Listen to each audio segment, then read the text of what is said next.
नमस्कार दोस्तों, आप सबका स्वागत है मेरे YouTube चैनल पे। आज हम बात करेंगे कि पश्चिम बंगाल के चुनाव में ममता बनर्जी हारी हैं या बांग्लादेश हारा है।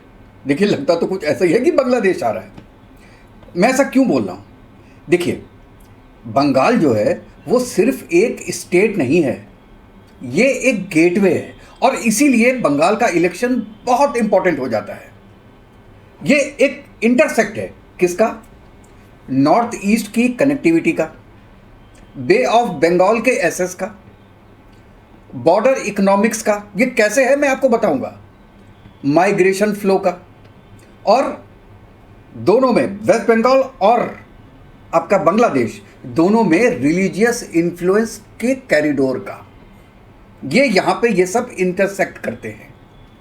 इसीलिए दोस्तों, जब बंगाल के नेता, इवन बीएनपी जो इनकी इस समय रूलिंग पार्टी है, उसके नेता जब बोलते हैं ममता बनर्जी को कि आप फाइट कीजिए, आप दिल्ली से फाइट कीजिए, we 17 crore Bangladeshis are with you, तो ये एक इमोशनल सेंटेंस नहीं होता है दोस्तों, ये एक जियोपॉलिटिकल मैसेज है बंगाल के लोगों का कि आप विद्रोह कर दीजिए दिल्ली के अगेंस्ट में।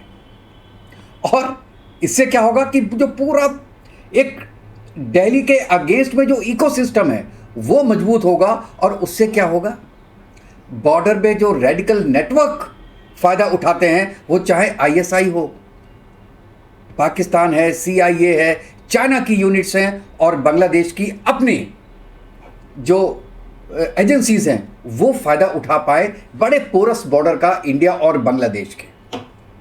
आप दोस्तों समझ रहे हैं, ये एक बहुत बड़ा, मैं ये कहना चाह रहा हूं कि ये जो एक जीत है बीजेपी की, ये बहुत बहुत बड़ा सेटबैक है बांग्लादेश के लिए, चाइना के लिए, पाकिस्तान के लिए।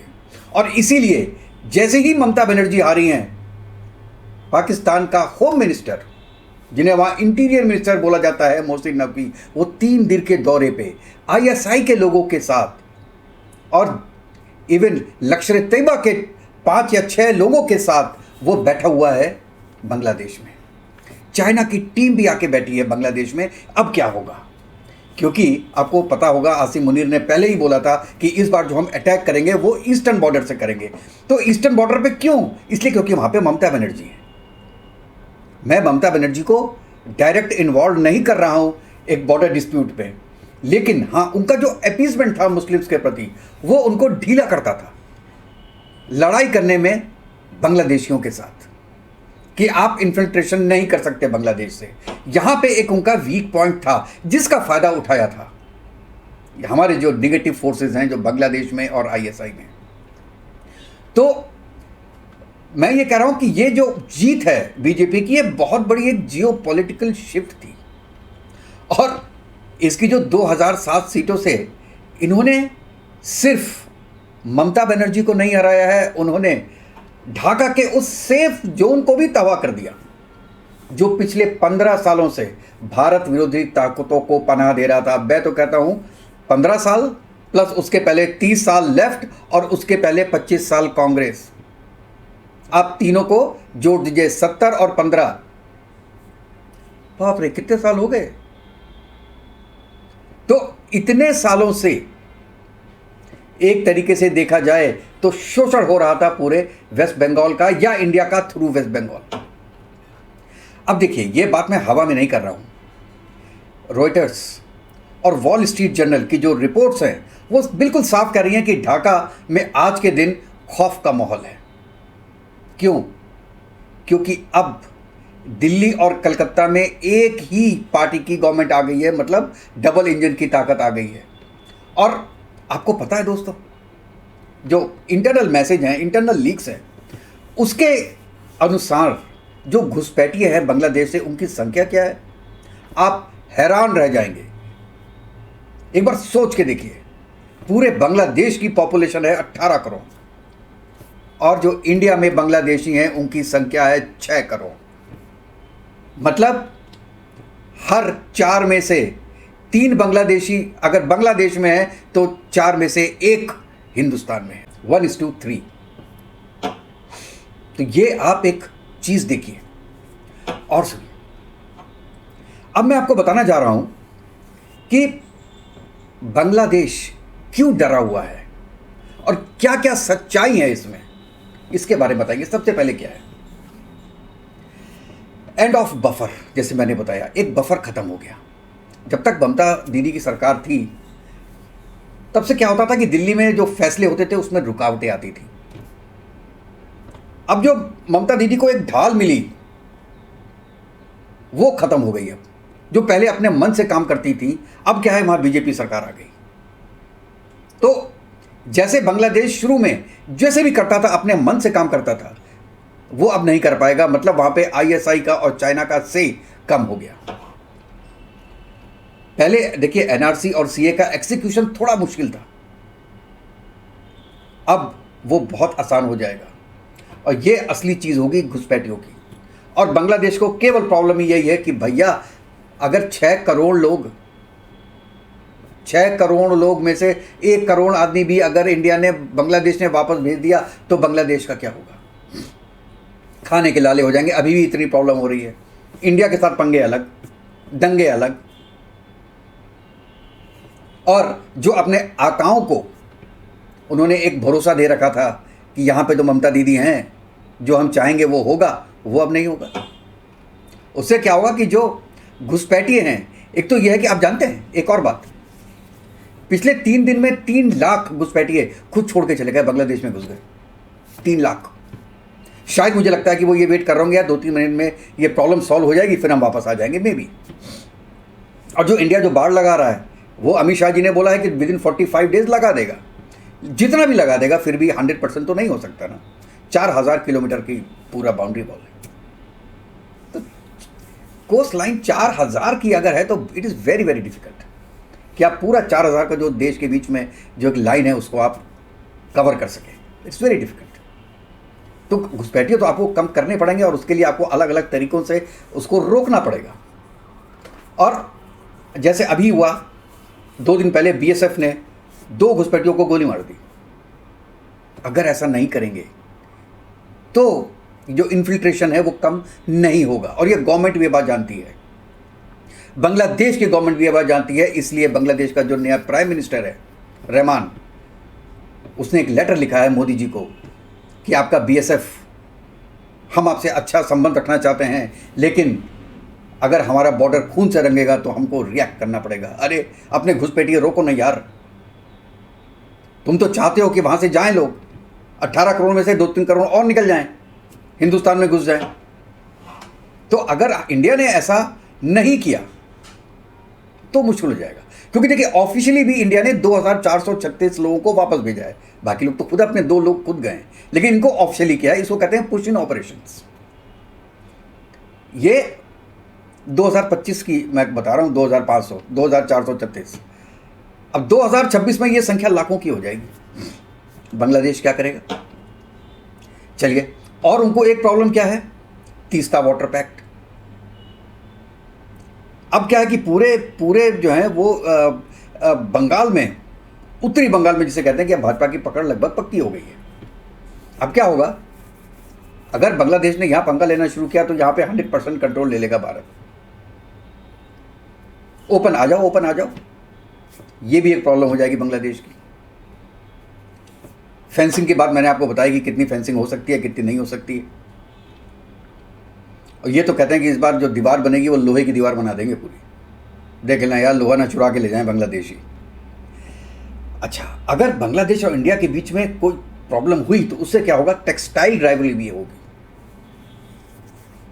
अब क्या है कि इंडिया क्या करेगा कि पूरे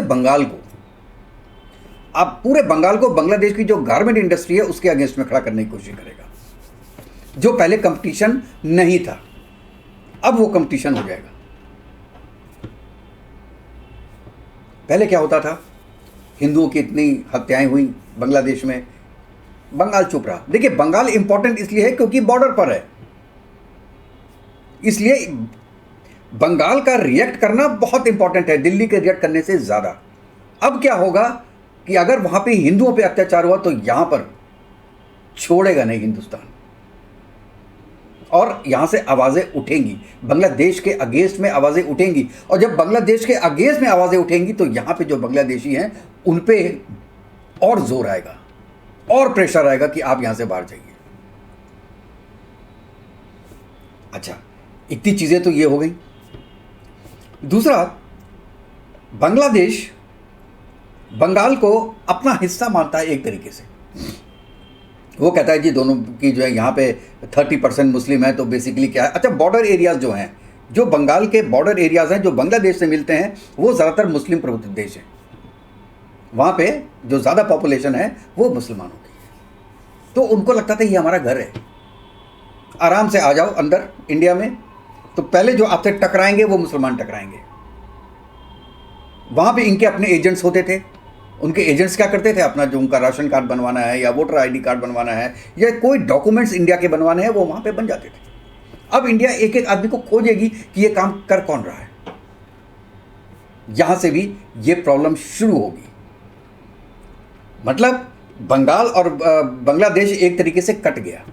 इसीलिए मैं कह रहा हूँ बांग्लादेश को प्रॉब्लम ज़्यादा है, और इसीलिए उन्होंने एक तरीके से जो जमायती इस्लामी और बीएनपी के नेता हैं, उन्हें दिल्ली के अगेंस्ट में युद्ध का ऐलान कर दिया।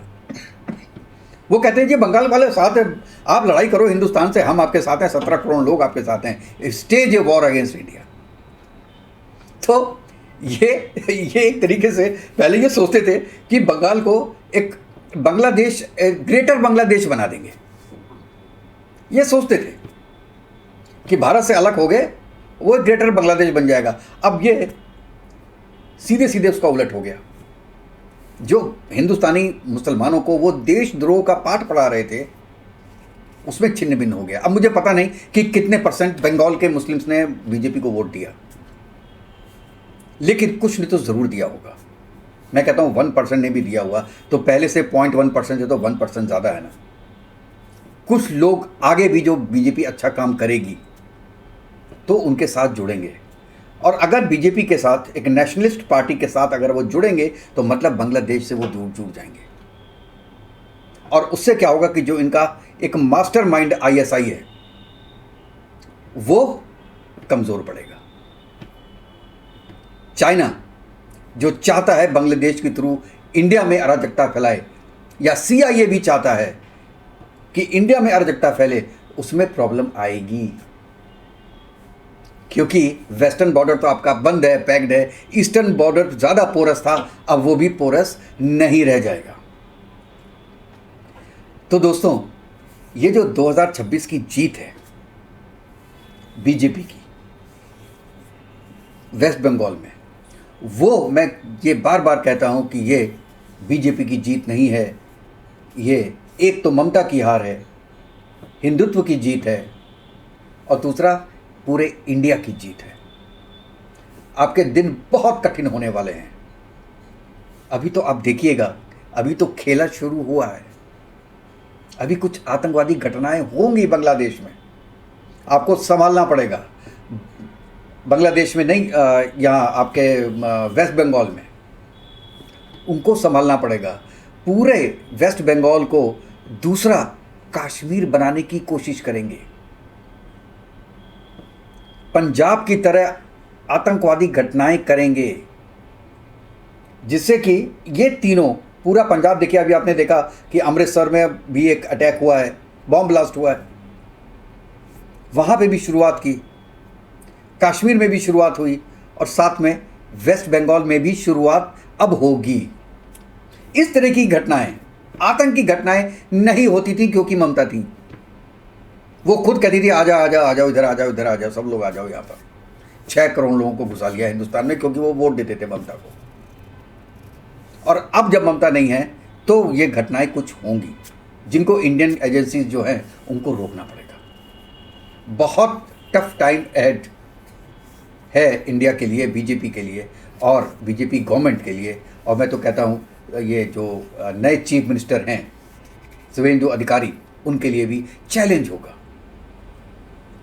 लेकिन ये चैलेंज कुछ साल का होगा, उसके बाद शांति ही शांति होगी। जब इंडस्ट्रियलाइजेशन बढ़ेगा, और मैं तो कहता हूँ धार्मिक सौहार्द ये बढ़ेगा हिंदू और मुसलमानों के बीच में बंगाल में, तब शांति आएगी। लेकिन ये शांति थोड़ी महंगी होगी और इसमें टाइम ज़रूर लगेगा। आप लोग बताइए दोस्तों कि आप इसके बारे में क्या राय रखते हैं कि जो पश्चिम बंगाल में चुनाव हैं वो ममता आ रही है या बांग्लादेश आ रहा है। मुझे आपके कमेंट्स का इंतज़ार रहेगा और प्लीज़ ये वीडियो लोगों अपने दोस्तों के साथ शेयर भी कीजिएगा। और अगर आपको वीडियो अच्छा लगे तो प्लीज़ मेरे चैनल को लाइक कीजिएगा और सब्सक्राइब कीजिएगा और बेल आइकन ज़रूर दबा दीजिएगा। तो नेक्स्ट वीडियो में मिलते हैं दोस्तों, तब तक के लिए जय हिंद, जय भारत, वंदे मातरम। खुश रहिएगा, स्वस्थ रहिएगा दोस्तों।